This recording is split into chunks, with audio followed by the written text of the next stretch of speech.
The first time Captain Elena Rodriguez saw a dragon cry, she knew everything the Galactic Council had told humanity about these creatures was wrong.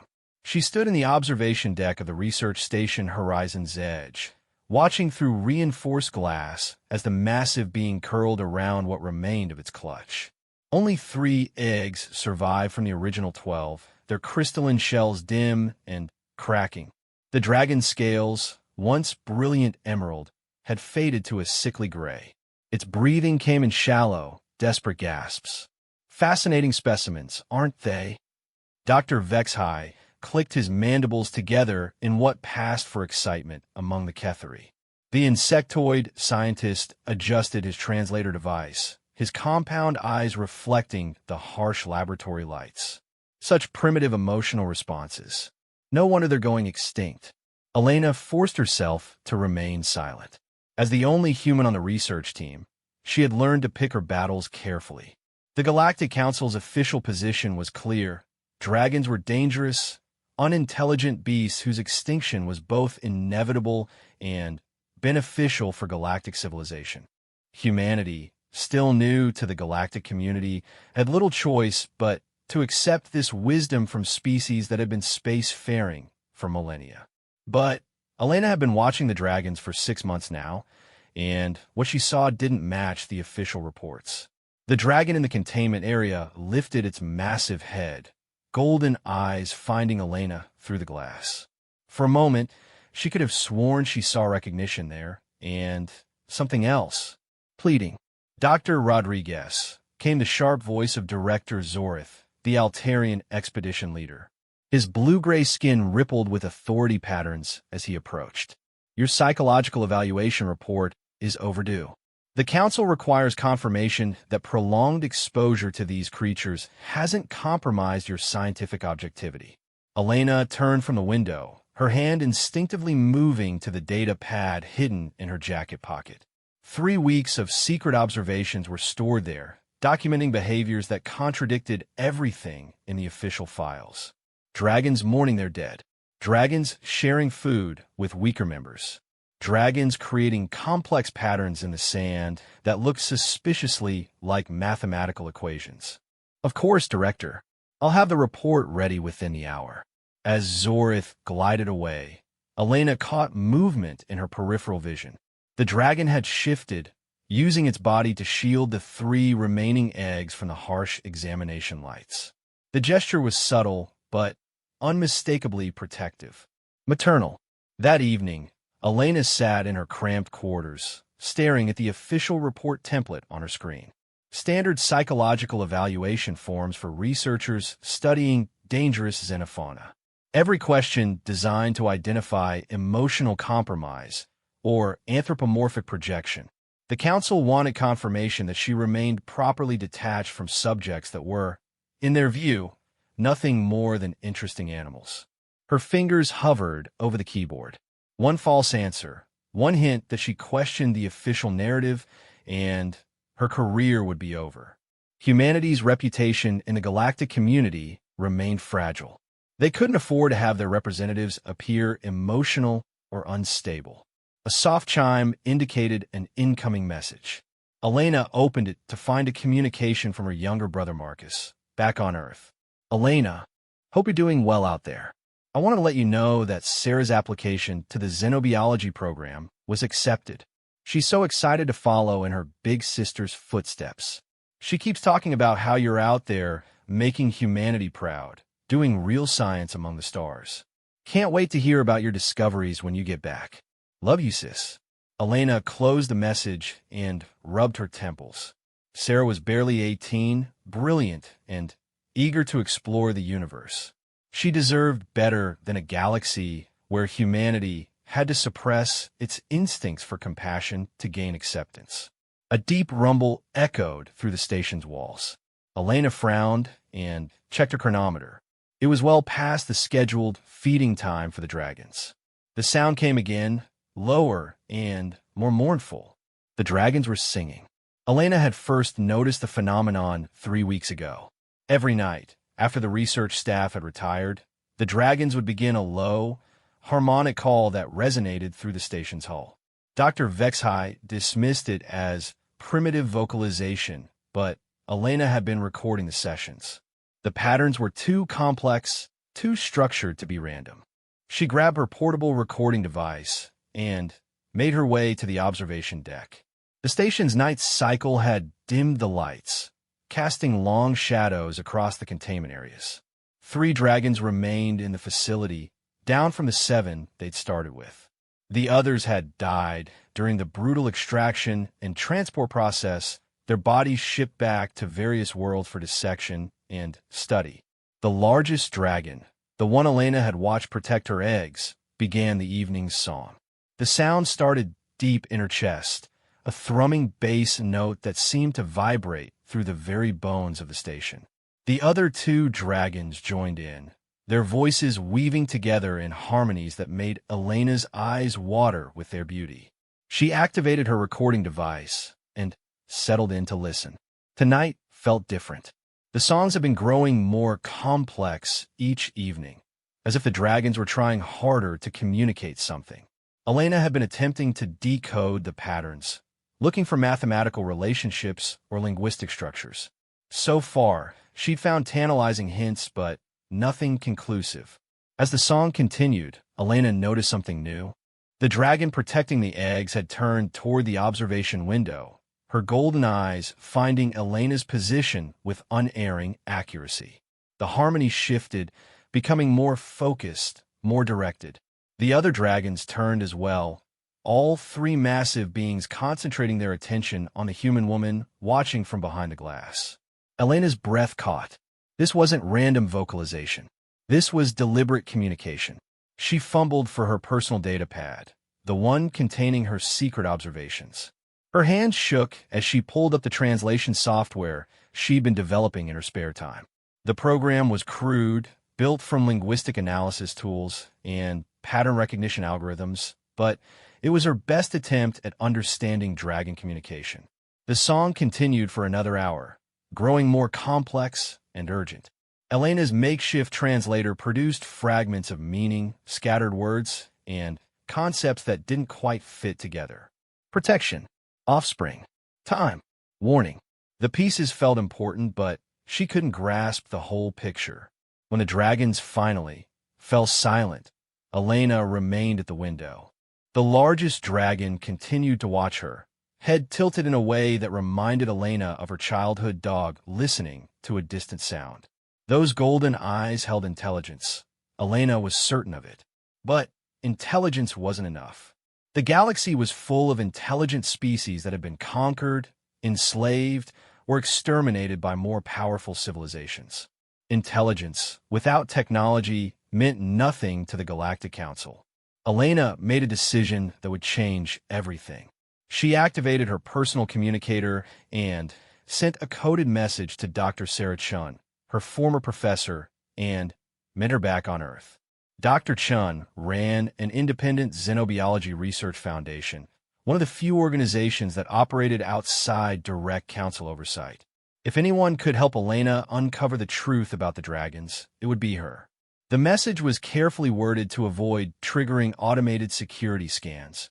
Professor, my current research has revealed unexpected patterns in the data. I believe we may be dealing with a form of complex communication that has been previously overlooked. Would your foundation be interested in reviewing my findings? The implications could be significant for our understanding of non-technological intelligence. Elena sent the message through an encrypted channel and began uploading her secret recordings and observations. If she was wrong about the dragons, she would face a formal reprimand for conducting unauthorized research. If she was right, she was about to challenge one of the galaxy's most fundamental assumptions about intelligence and worth.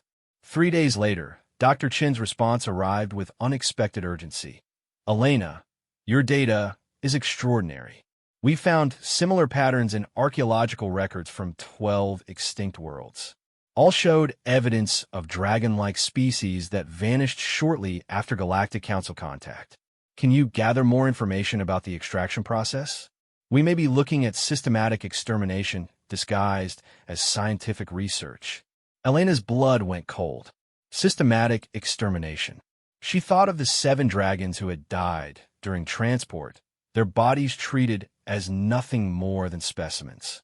She thought of the 3 survivors, singing their complex songs to empty air while scientists dismissed their communications as primitive noise.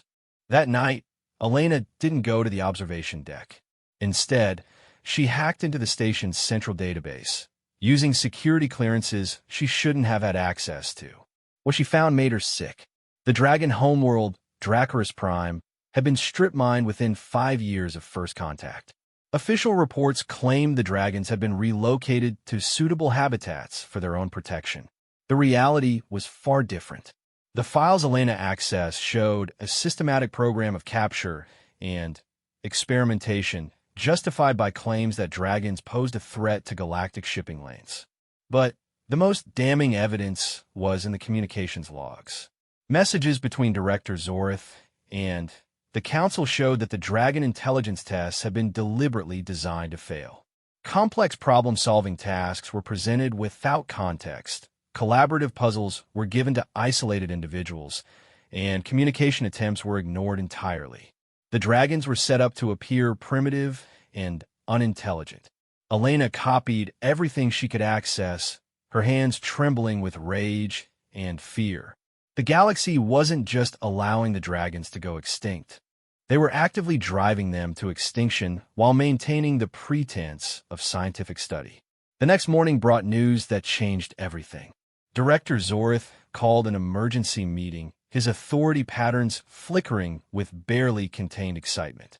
"Fellow researchers," he announced to the assembled team, "I have received word from the Council. Our work here has been deemed complete.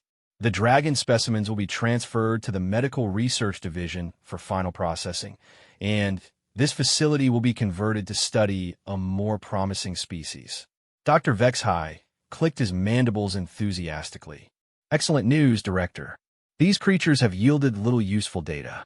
Perhaps the Medical Division can determine if their biochemistry has any pharmaceutical applications." Elena felt the floor drop out from under her. Medical Research Division. Final processing.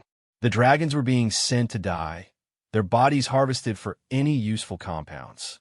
The 3 survivors, including the mother still protecting her failing eggs, would be dissected alive to preserve the integrity of their organ systems. "When will the transfer take place?" Elena asked, surprised at how steady her voice sounded. "The transport vessel arrives tomorrow," Zorith replied. "We have today to complete final documentation and prepare the specimens for shipment.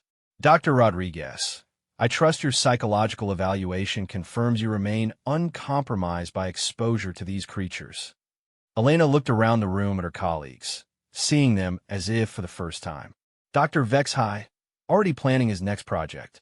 Research Assistant Kellen, taking notes on specimen preparation procedures. Director Zorith, calculating the career benefits of a successful mission.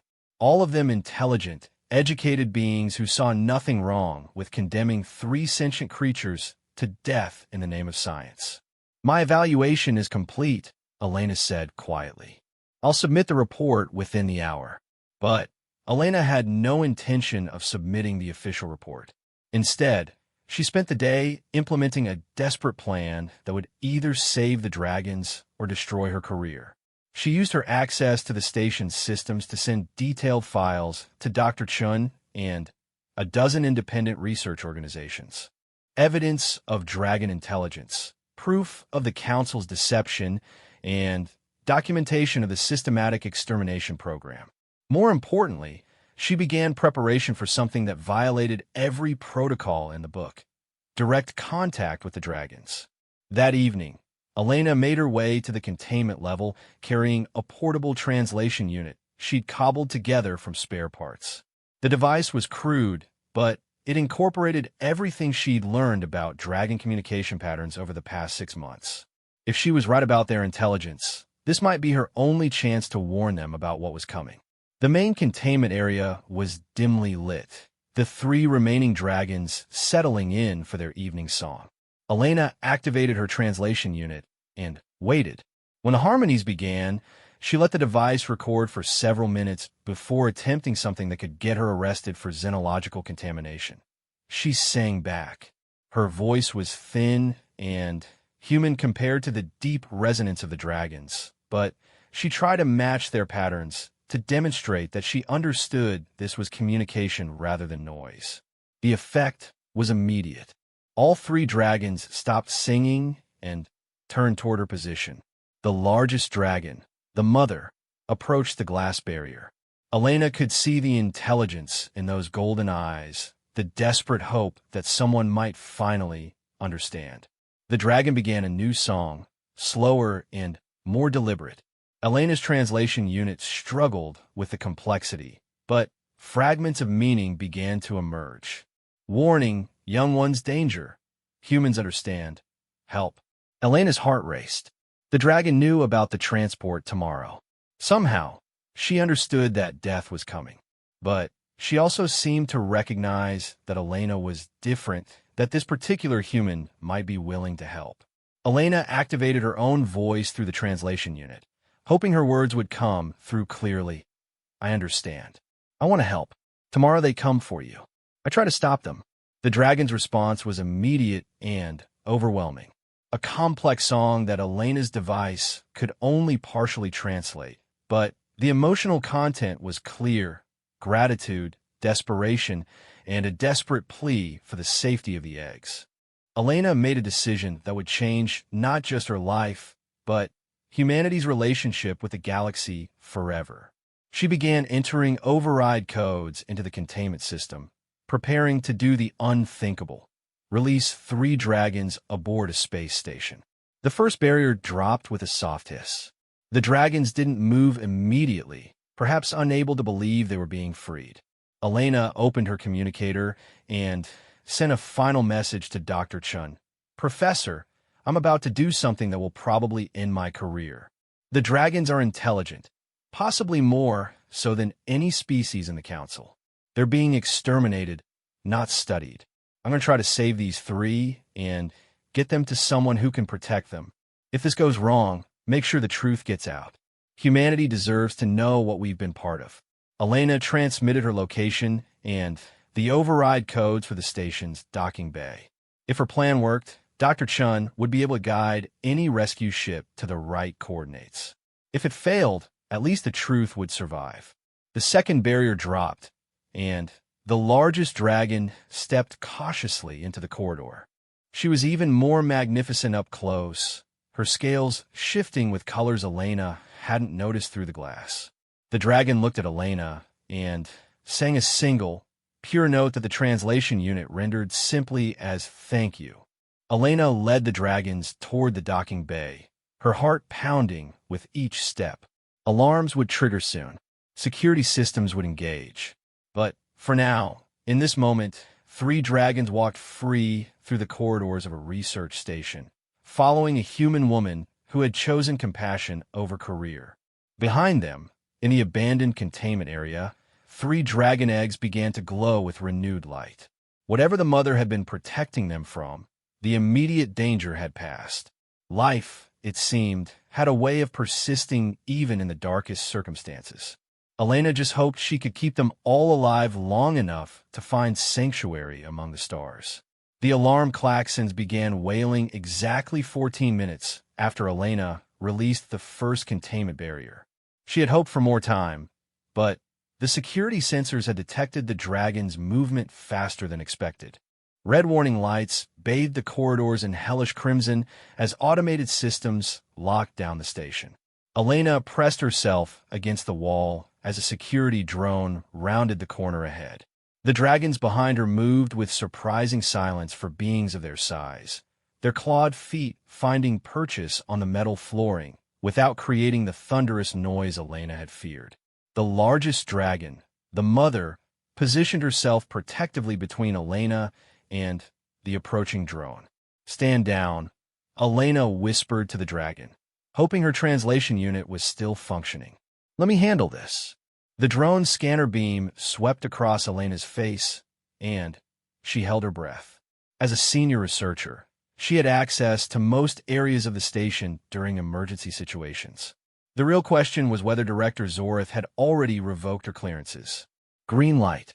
The drone accepted her credentials and moved on, apparently programmed to focus on external threats rather than senior staff, moving through the corridors during an alert. Elena let out a shaky breath and gestured for the dragons to continue. They were 3 levels away from the docking bay when Elena's communicator buzzed with an incoming message. She glanced at the display and felt her blood turn to ice.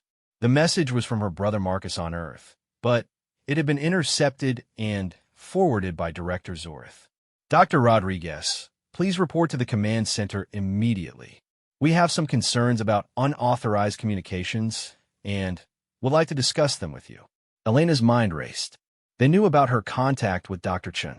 Worse, they might have traced her access to the classified files. But they didn't know about the dragons yet, or security teams would already be swarming their position. Change of plans, Elena whispered to the dragons. We can't go to the main docking bay. Too many security checkpoints. The mother dragon tilted her massive head, golden eyes reflecting the emergency lighting. She sang a soft, questioning note that Elena's device translated as alternative.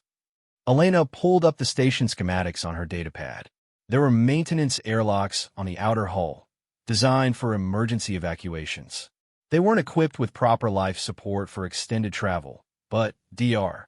Chen's foundation operated several unmarked vessels that could reach them quickly if they got the coordinates out. Emergency airlock on level 7, Elena explained, hoping the translation unit could convey the concept. Dangerous, but possible. The second dragon, smaller and younger than the mother, moved closer and touched Elena's shoulder gently with one massive claw. The contact sent a strange, tingling sensation through her body, and suddenly, Elena could sense something beyond normal perception. Images flashed through her mind, star patterns, planetary systems, and, most remarkably, other humans. Elena gasped and nearly dropped her datapad. You're showing me other worlds, other humans who help your kind. The young dragon sang a complex melody that overwhelmed the translation unit's capacity. But Elena didn't need the device anymore. Somehow, the physical contact had opened a communication channel that bypassed language entirely. She could feel the dragon's thoughts, its memories, its desperate hope. The visions continued to flow. Humans on a dozen different worlds, all making the same choice Elena had made. Scientists, traders, military personnel, even children, all risking everything to help dragons escape persecution. And in each case, the dragons remembered. They kept records not in written form, but in living memory passed down through generations. We're not the first, Elena breathed. Humans have been helping dragons for decades. The mother dragon approached and placed her claw on Elena's other shoulder. Now the communication channel opened fully, and Elena found herself connected to all 3 dragons simultaneously. The experience was overwhelming, but also incredibly clear. She could sense their individual personalities, their fears, their hopes, and, most importantly, their plan. The dragons had been preparing for this moment for months. They knew about the transport coming tomorrow, knew they were scheduled to die. But they also knew about Elena's communications with Dr. Chun, having somehow monitored the station's transmissions. They had been waiting for her to make the choice to help them, because dragons never asked for aid. It had to be freely given. The eggs, Elena said, understanding flooding through her. You want me to take the eggs even if you don't make it out? The mother's response came not as words, but as pure emotion, desperate love, maternal protection, and a fierce determination to see her offspring survive, even if she couldn't. The eggs contained not just dragon young, but memories, cultural knowledge, and the location of hidden sanctuaries where humans and dragons work together in secret. Elena felt tears running down her cheeks. I won't leave any of you behind. We're all getting out of here. The sound of approaching footsteps echoed from the corridor behind them. Elena's communicator buzzed again, this time with Director Zorth's voice coming through the emergency channel. Dr. Rodriguez, please respond immediately. We have detected a containment breach and need to confirm your safety. Elena switched off the communicator and began moving faster toward the emergency airlock. The dragons followed, but she could sense their growing weakness through the mental link. The mother dragon was using most of her remaining energy to keep the eggs alive, while the younger dragons were suffering from malnutrition and the stress of captivity. They might not survive the harsh conditions of an emergency evacuation. Level 7, Elena announced as they reached the appropriate deck. The emergency airlock was at the end of a maintenance corridor lined with spare parts and repair equipment. Elena was relieved to see that the area appeared deserted, but her relief turned to horror when she accessed the airlock's status panel. The emergency pods were gone. According to the maintenance logs, they had been removed 3 days ago for routine inspection and upgrade. The timing was too convenient to be coincidental. Someone had anticipated this possibility and prepared accordingly. Elena slammed her fist against the control panel in frustration. Through the mental link, she felt the dragon's understanding of the situation. They were trapped, with security teams undoubtedly closing in and no way to escape the station. The youngest dragon, barely larger than Elena herself, moved to one of the exterior viewports and began singing a strange, rising melody. The other 2 dragons joined in, their voices harmonizing in patterns Elena had never heard before. The song grew louder and more complex, and Elena realized they weren't just singing, they were calling. "What are you doing?" Elena asked through the mental link. The response came as images and concepts rather than words. Dragons possessed abilities beyond what the scientific community understood. Their songs weren't just communication. They were a form of technology that could affect matter and energy on a quantum level. Given enough time and the right conditions, they could manipulate space-time itself. But the process required sacrifice. The dragons were using their remaining life energy to create a localized distortion in the space around the station. They were calling for help across impossible distances, but each note cost them dearly. Elena watched in amazement as the empty space beyond the viewport began to shimmer. Reality seemed to bend and twist, creating patterns of light that hurt to look at directly. The dragon's song reached a crescendo, and suddenly, Elena's communicator erupted with incoming signals. "Unknown vessel. This is Captain Maria Santos of the independent research ship Aurora's Dream. We're receiving some kind of distress call from your location. Dr. Chen sent us your coordinates, but our sensors show massive space-time distortions. What's your situation?" Elena activated her communicator with trembling hands. "Captain Santos, this is Dr. Elena Rodriguez aboard Research Station Horizon's Edge. I have 3 dragons here who need immediate evacuation. They're using some kind of ability to contact you, but it's killing them." "Dragons?" Captain Santos' voice carried surprise and concern. "Dr. Rodriguez, we're going to need you to get to an exterior airlock. We can't dock with the station due to the space-time distortions, but we can use emergency teleportation if you can create a clear beacon." Elena looked around the maintenance area desperately. Emergency teleportation required a quantum beacon with a clear line of sight to the rescue vessel. The equipment was available, but setting it up would take time they didn't have. The mother dragon collapsed suddenly, her song faltering as her strength failed. Elena felt the mental link weaken, but she could still sense the dragon's fierce determination. Through the connection, the dragon shared something Elena hadn't expected: technical knowledge. The dragons understood the station's systems better than Elena had realized. They had been studying everything around them during their captivity, learning how human technology worked. The mother dragon knew exactly how to set up the quantum beacon, and she was sharing that knowledge with Elena through their mental connection. Elena began pulling equipment from the maintenance storage units, her hands moving with surprising confidence as dragon knowledge guided her actions. She had never assembled a quantum beacon before, but the technical information flowing through the mental link was incredibly detailed and precise. Behind her, the 2 remaining dragons continued their calling song, but Elena could feel their energy failing. Whatever ability allowed them to manipulate space-time was taking a tremendous toll. They had minutes at most before the effort killed them. Elena. Captain Santos' voice came through the communicator with new urgency. "We've got company. 3 Council warships just dropped out of hyperspace. They're demanding we withdraw immediately and turn over any stolen property."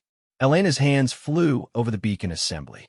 The device was nearly complete, but the dragons were fading fast. Through the viewport, she could see the shimmer of space-time distortions beginning to collapse as the dragon's song grew weaker. "Captain, I need 30 more seconds," Elena called into her communicator. "You've got 20, Santos replied grimly. "Those warships are powering weapons." Elena completed the beacon assembly and activated it, sending a brilliant pulse of light toward the Aurora's Dream. Almost immediately, teleportation beams began scanning the maintenance area, but they couldn't lock onto the dragons while the space-time distortions continued. The youngest dragon looked at Elena with eyes that held ancient wisdom despite its relative youth. Through the mental link, Elena felt a complex mixture of gratitude, sorrow, and determination. The dragon was preparing for something, and Elena didn't like what she sensed. "No," Elena said aloud. "Don't even think about it." But the young dragon had already made its decision. It moved to the center of the room and began a new kind of song, one that resonated with frequencies Elena felt in her bones. The dragon was sacrificing its remaining life force to stabilize the space around them, creating a clear zone where teleportation could function. Elena felt the dragon's life slipping away through their connection, but she also felt something else, a gift. The young dragon was transferring its memories to Elena, ensuring that its knowledge and experiences would survive even if its body didn't. The teleportation beam locked on, and Elena felt the familiar disorientation of molecular disassembly. The last thing she saw through the viewport was the young dragon collapsing as its final song ended, its sacrifice ensuring their escape. Elena materialized on the deck of the Aurora's Dream alongside the mother dragon and the 3 precious eggs. The second dragon was barely breathing, its energy almost completely exhausted from the escape effort. Medical teams rushed forward with equipment designed for exotic species, but Elena could sense through the fading mental link that it might be too late. Captain Santos approached, her weathered face grim with concern. "Dr. Rodriguez, we need to get out of here now. Those warships are charging weapons, and our ship isn't built for combat." Elena knelt beside the dying dragon, placing her hand on its massive head. Through the mental connection, she felt the creature's final message.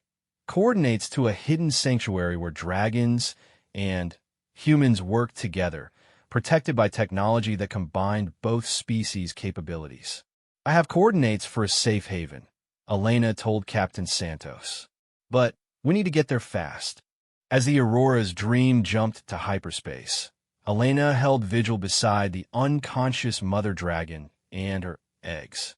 The young dragon who had sacrificed itself for their escape was gone, but its memories lived on in Elena's mind. She could see the hidden sanctuary now, a place where dragons and humans had learned to combine their abilities to create something greater than either species could achieve alone. The galaxy might consider dragons to be extinct animals, but Elena now knew the truth. Dragons were not just intelligent. They were capable of abilities that bordered on magic. And somehow, against all odds, humanity had become their allies in a secret war for survival. Elena looked down at the 3 glowing eggs and made a silent promise. These young dragons would not grow up in captivity. They would learn to use their abilities freely, and they would help Elena expose the truth about what the Galactic Council had done to their people. The war for dragon survival was far from over, but for the first time, Elena believed they might actually win. The sanctuary of whispered winds existed in a place that shouldn't have been possible, tucked into a fold of space-time that defied conventional physics. The hidden refuge occupied the space between 3 star systems without actually being in any of them.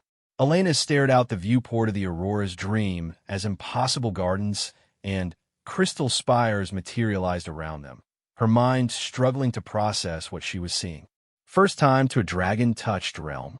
Captain Santos asked, noting Elena's expression of wonder. "The physics take some getting used to. Dragons can manipulate space-time in ways we're still trying to understand." Elena barely heard the captain's words. Through the mental link she still maintained with the unconscious mother dragon, she could feel the creature's overwhelming relief and joy.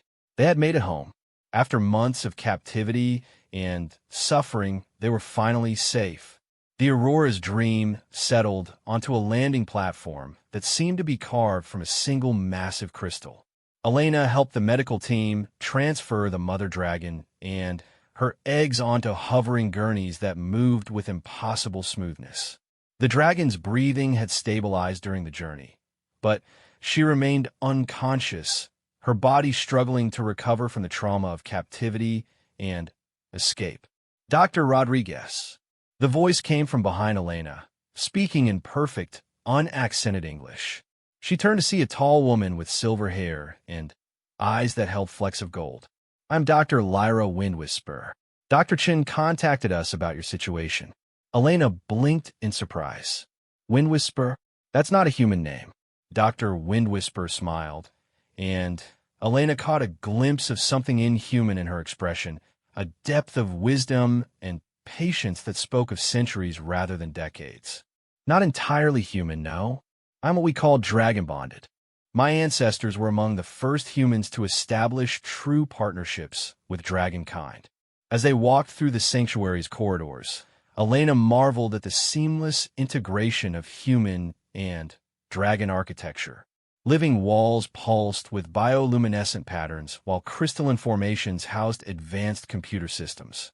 The technology here was unlike anything Elena had seen in the galactic community.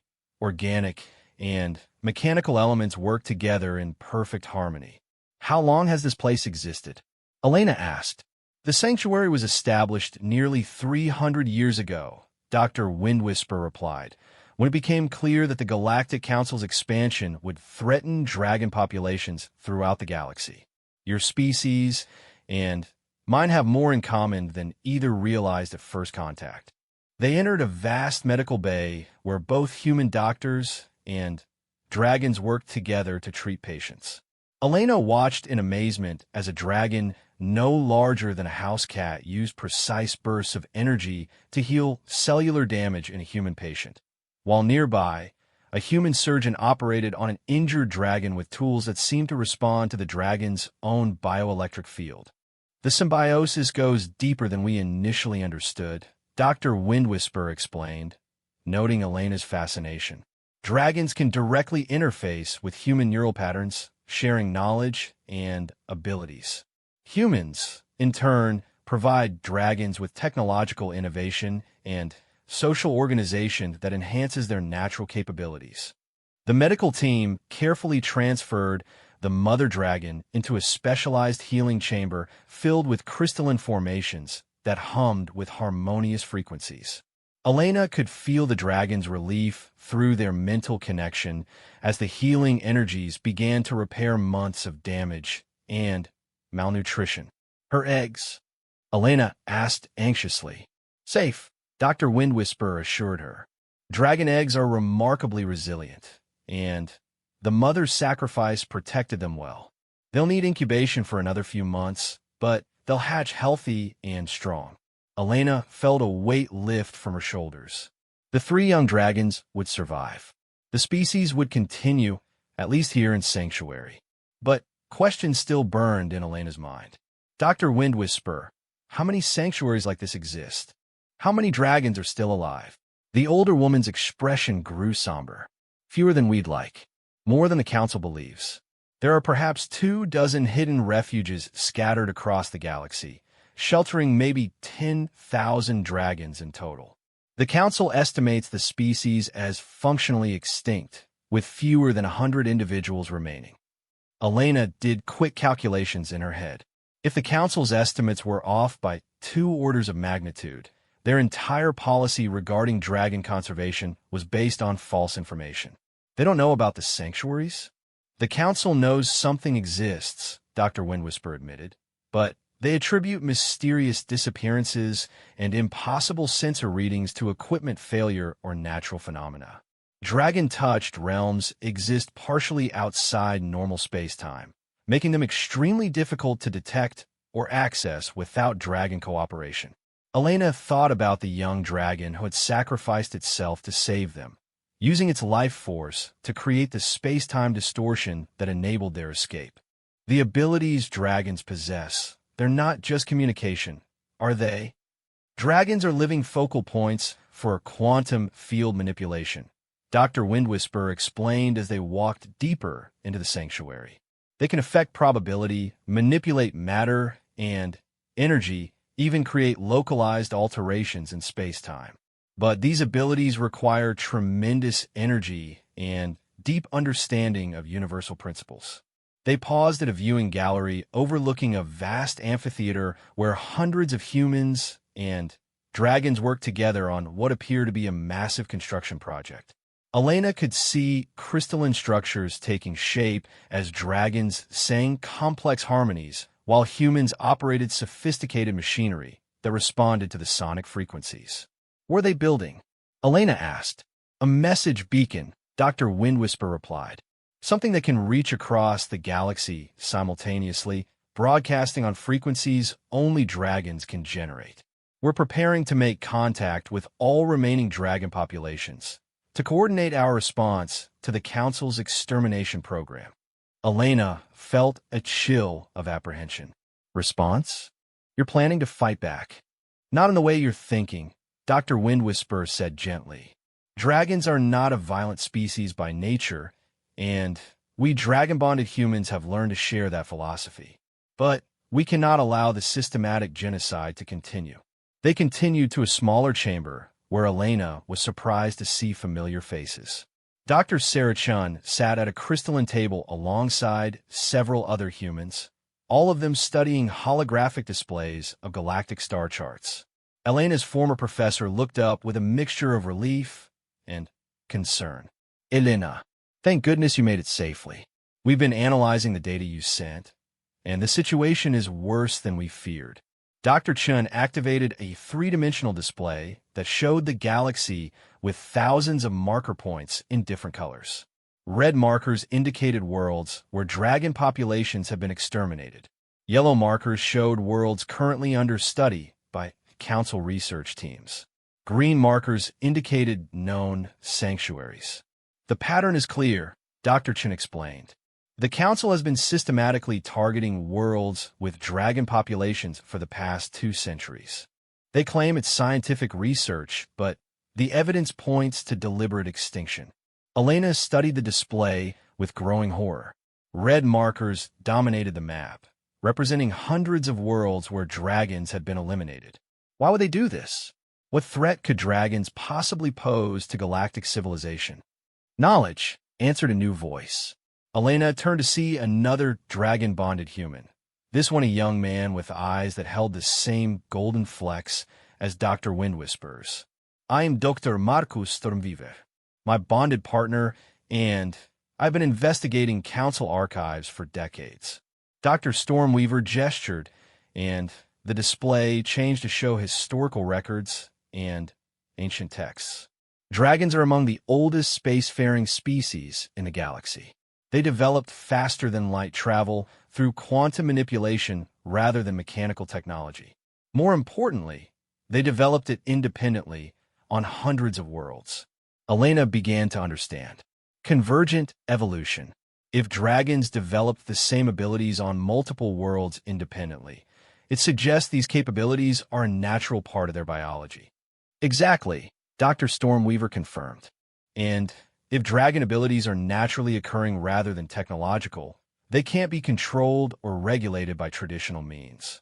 A species that can manipulate space-time through biology alone represents a fundamental threat to any civilization based on technological superiority. Dr. Chun pulled up additional files. The Galactic Council's power structure depends on controlling advanced technology. They maintain dominance by determining which species have access to faster-than-light travel, quantum communication, and other critical technologies. Dragons represent an alternate path to the same capabilities. Elena felt pieces clicking together in her mind.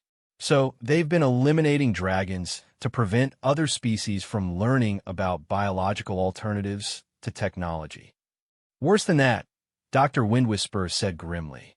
Our research suggests the Council has been studying captured dragons to reverse engineer their abilities.